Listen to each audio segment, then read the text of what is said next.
એટલે મિત્રો તો આપણી યુટ્યુબ ચેનલ છે ગુજરાત એન્જિનિયરિંગ એકેડમીમાં બધા મિત્રોનું સ્વાગત કરું છું. આજે આપણે વાત કરશું એક જીટીયુનું એક્ઝામનું સર્ક્યુલર છે બરાબર એના વિશે ડિસ્કશન કરવાના છે. તો વિડીયોને બધા લાસ્ટ લગી જોવાનું છે. આમાં આપણે ડિપ્લોમા એન્જિનિયરિંગ સેમેસ્ટર 2ના જે રેગ્યુલર વિદ્યાર્થી મિત્રો છે જે C2Dમાં અભ્યાસ કરે છે અને પ્લસ સેમેસ્ટર 3માં જે રિમિડિયલમાં છે અને પ્લસ ડિપ્લોમા આર્કિટેક્ચર છે. આની એક્ઝામ ફોર્મની વાત કરવાની છે કે લાસ્ટ ડેટ કેટલી છે. તો વિડીયોને બધાને અંત લગી જોવાનો છે બરાબર. તો ટેબલ 1માં વધારે ડિટેલમાં જોયું. જીટીયુ એક્ઝામનું ફોર્મ છે એનું જીટીનું સર્ક્યુલર છે કે સેમેસ્ટર 1, 2, 3 અને 4થનું બાકીના રેગ્યુલર આવી ગયા છે. હવે જેના બાકી છે મિત્રો એ એકવાર જોઈ લઈએ અને રિઝલ્ટ પણ આવતા જાય છે. જો જે મિત્રો પાસ નથી થતા એ લોકોને પછી નેક્સ્ટ સ્ટેપ હોય કે પોતાનું એક્ઝામ ફોર્મ છે એ ટાઈમસર ભરી દેવાનું બરાબર. તો અહીંયા આપણે પહેલા ટેબલ એમાં વાત કરીએ તો ડિપ્લોમા એન્જિનિયરિંગમાં જે મિત્રો અભ્યાસ કરી રહ્યા છે C2Dના વિદ્યાર્થી છે. જે મિત્રો આઈટીઆઈમાંથી ડિપ્લોમા આવ્યો એને C2D વાળા કહેવાય અને એનું ટાઈપ છે એક્ઝામ ફોર્મનું રેગ્યુલર છે બરાબર. તો જે રિમિડિયલ વાળા છે એ લોકોને આ લાગુ નહીં પડે, રેગ્યુલર વાળા જ છે. એની લાસ્ટ ડેટ છે 5મા મહિનાની 7 તારીખ છે. એ પહેલા પોતાનું એક્ઝામ ફોર્મ ભરી નાખવાનું છે અને અત્યારે પેનલ્ટી નથી આપી મિત્રો, તો બને ત્યાં લગી ટાઈમસર ફોર્મ ભરી આપવું જેથી કરીને એક્સ્ટ્રા પૈસા છે એ તમારે ના આપવા. તો પહેલી પેનલ્ટી લાગતી હોય એક્સ્ટ્રા તો 500 રૂપિયા, બીજી પેનલ્ટી 1000 રૂપિયા અને ત્રીજી પેનલ્ટી એ 2000 રૂપિયા તમારે વધારાના આપવા પડે છે. તો જેથી જે તે ડેટ આપેલ છે એ પ્રમાણે તમારે એક્ઝામ ફોર્મ છે મિત્રો એ ભરી દેવાનું રહેશે. ટેબલ 2માં વાત કરીએ આપણે બરાબર છે. તો એમાં કેની વાત કરેલી છે, એમાં ડિપ્લોમા જે મિત્રો સેમેસ્ટર 3માં ફેલ થયા છે બરાબર છે અને એ પણ રિમિડિયલના છે એ લોકોને એક્ઝામ ફોર્મ ભરવાનું છે. એને લાસ્ટ ડેટ છે 4થા મહિનાની 28 તારીખ. પછી ડિપ્લોમા જે વર્કિંગ પ્રોફેશનલ વાળા મિત્રો છે એને પણ થર્ડ સેમેસ્ટર ને ટાઈપ્સ છે એક્ઝામનો એ પણ રિમિડિયલ છે બરાબર. તો એને પણ 28 તારીખ અને ચોથો મહિનો લાસ્ટ ડેટ છે વિધાઉટ પેનલ્ટી બરાબર છે. જો તમે આ ડેટ ચૂકી જાઓ તો નેક્સ્ટ તારીખ છે તમારી પેનલ્ટી સાથે ભરવી પડશે.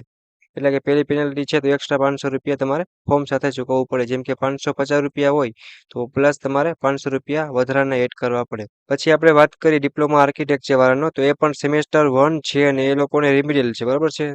તો જેથી કરીને એ મિત્રો પણ પોતાની ડેટ છે ચેક કરી લઈએ. તો આપણે ટેબલ એ અને ટેબલ 2માં જોયું બરાબર કે બધા જ મિત્રોને પોતાનું એક્ઝામ ફોર્મ છે એ ભરી દેવાનું છે. હવે એક કન્ફ્યુઝન એ ઊભું થશે કે જે મિત્રો ડિપ્લોમા સેમેસ્ટર 3 વાળા રિમિડિયલ છે એ લોકો તો ભરી દેશે, પણ જે રેગ્યુલરમાં છે બરાબર અથવા તો સેમેસ્ટર 4માં હાલમાં અભ્યાસ કરી રહ્યા છે એ મિત્રોને વાટ જોવાની છે કે તમારું રિઝલ્ટ આવે થર્ડ સેમેસ્ટરનું, અથવા તો તમે જે તેમાં એપ્લાય કર્યું છે રીચેક અથવા રીએસેસમેન્ટ બરાબર છે.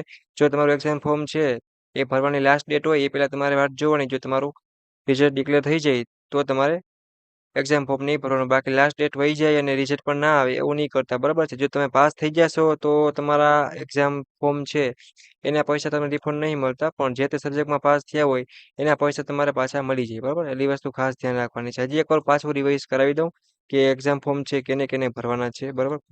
તો ડિપ્લોમા એન્જિનિયરિંગ કરતા હોય સેમેસ્ટર 3માં જે મિત્રો રિમિડિયલ આમાં કેટી વાળા પણ હોઈ શકે અને બેકલોગ છે એના સિવાયના પાછી કેટી આવી હોય, પાછા ફેલ થયા હોય, સેમ 6માં અભ્યાસ કરતા હોય કે પછી ડિપ્લોમાના 2 વર્ષ થઈ ગયા હોય, કોઈ પણ વિદ્યાર્થી હોઈ શકે બરાબર. એટલે એ લોકો પોતાનું એક્ઝામ ફોર્મ ભરી દે. ટાઈમ બહુ ટૂંકો હોય મિત્રો, તૈયારી કરવાની ચાલુ કરી દેજો. અને એના આઈએમપી પ્રશ્નો છે એ તમારા સબ્જેક્ટ વાઇઝ પ્લેલિસ્ટ અને બ્રાન્ચ વાઇઝ આપણી યુટ્યુબ ચેનલની પ્લેલિસ્ટ ઉપર મૂકેલ છે, એ પણ ફ્રી ઓફમાં બરાબર છે. પછી વાત કરીએ ડિપ્લોમા વર્કિંગ પ્રોફેશનલ સેમેસ્ટર 3, એ પણ રિમિડિયલના વિદ્યાર્થી છે. એ પણ પોતાનું એક્ઝામ ફોર્મ છે આપેલ ડેટ પ્રમાણે ભરી આપે. પછી ડિપ્લોમા સેમેસ્ટર 1 આર્કિટેક્ચર, એ પણ રિમિડિયલના વિદ્યાર્થી છે બરાબર અને એ લોકો પણ પોતાનું એક્ઝામ ફોર્મ ભરી દે. અને સેમેસ્ટર 2 જે મિત્રો C2Dમાં અભ્યાસ કરે છે રેગ્યુલરમાં બરાબર છે. રેગ્યુલર વાળા તો ખાસ ધ્યાન રાખજો મિત્રો કે તમારે બેકલોગ કેટી ના આવે, જેથી કરીને તમારે છેલ્લે પછી બધું ભેગું વાંચવું તૈયારી કરવી મુશ્કેલ ના થાય. અને જે લોકોને જીટીયુ એક્ઝામની તૈયારી કરવાની હોય બરાબર, ડિપ્લોમા સેમેસ્ટર 1 હશે કે સેમેસ્ટર 2 હોય, તો ઓલ વિદ્યાર્થી છે એના વિડીયો લેક્ચર છે મિત્રો અને ફ્રી ઓફમાં પીડીએફ મટીરિયલ ફાઇલ ઓલ વસ્તુ છે એ આપણી ચેનલ પર મૂકેલું છે. તો ફટાફટ મિત્રો આપણી ચેનલને સબસ્ક્રાઇબ કરી દો જેથી કરીને કોઈ પણ નવી ઇન્ફોર્મેશન કે નવો ઇમ્પોર્ટન્ટ વિડીયો આવે તો તમે ફ્રી ઓફમાં સીધો લાભ લઈ શકો. અને પ્લસ જે લોકોને તૈયારી કરવી છે એ મિત્રો યુટ્યુબની પ્લેલિસ્ટમાં જઈ અને પોતાના કોર્સ પ્રમાણે તૈયારી કરી શકે છે. ડાઉટ ક્વેરી માટે ઇન્સ્ટાગ્રામ અથવા તો જીટીનું વોટ્સએપ ગ્રુપ છે જેમાં જીટીની ઓલ રેગ્યુલર ઇન્ફોર્મેશન પ્લસ તમને કાંઈ પ્રોબ્લેમ કે હોય ઇસ્યુ હોય તો તમે એમાં પૂછી પણ શકો છો.